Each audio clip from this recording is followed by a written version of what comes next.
6:30 nga kami umahon nga ng dagat, sabay-sabay na nga kaming nag-anlaw. Pagkatapos nga balik na nga kami sa tent nga namin kasi kakain na kami ng hapunan. Nung mga time nga na to, sobrang init nga at walang kahangin-hangin. Kaya pinag-uusapan nga namin na kapag ka natulog nga kami sa tent, sigurado sobrang init. So yung pagkain nga namin ngayon, kung ano yung kinain nga namin nung tanghalian kasi nga sobrang dami nga nang niluto nga nila din. Yung mga ulam, inihaw na nila lahat. Ready to eat na nga tong mga to. Ay, ang bigat pa pala nito. Sana, nandaan pa yan. Para magsikain na tayo. First, may plato. Ano ba plato mo? Kahit ano? Kahit ano. Masarap! Akala ulit itong yelo. Kakain kayo. Oo, kasi bakit tayo dyan? Parang bago sinain. Mahal, bigyan. Ngayon na makikisuyo nga ako ng plato. Kain tayo, everyone.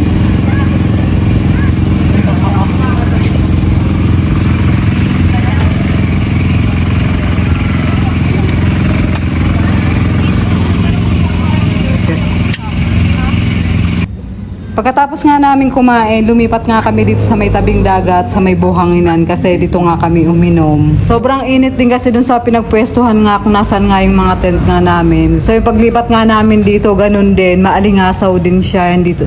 As in, wala talagang hangin kasi nung mga time nga na to. Unang gabi nga namin to at meron ngang program. So kasama na nga to sa inclusion, yung manonood ka nga ng comedy show, fire dance, pati na rin nga yung night party nga nila dito na may pababol nga sila. Yung mga kasama ko nga ang babae, mga inantok na nga sila sa pag-aantay nga ng fire dance nga. Kaya yung airbed nga dinala rin nila dito sa may buhanginan para nga dito na lang din hihiga. So yung pwesto nga namin medyo malayo nga dito sa pinapanooran. Kaya ako naman pabalik-balik nga ako dito. Iniiwan ko na lang sila.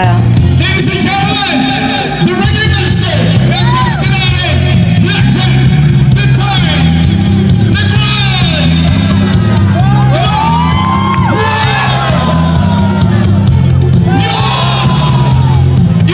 Maya-maya nga nagsimula na nga yung fire dance. First time ko ang makapanood nga nito and sa Boracay 2 beses na ako nakapunta pero hindi talaga ako makachempo na makapanood. So dito lang pala sa Zambales. Iba kasi talaga yung impact na sa personal mo nga siya mapapanood. Talagang nakaka-amaze talaga sobra.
So yun, tumagal din yung fire dance ng parang mga 20 minutes din siya. And pagkatapos nga nun, sobrang namangha talaga ako. Pagkatapos nga ng fire dance, namigay nga sila ng lobo. Then maya-maya lumalabas na nga yung mga bubble. Mag-i-start na rin kasi ng bubble party. So yun, sobrang saya nga ng mga tao nga dito. Panandalian mo nga makakalimutan yung mga problema na iniwan mo nga dun sa labas pagpasok mo nga dito sa Anawangin Cove.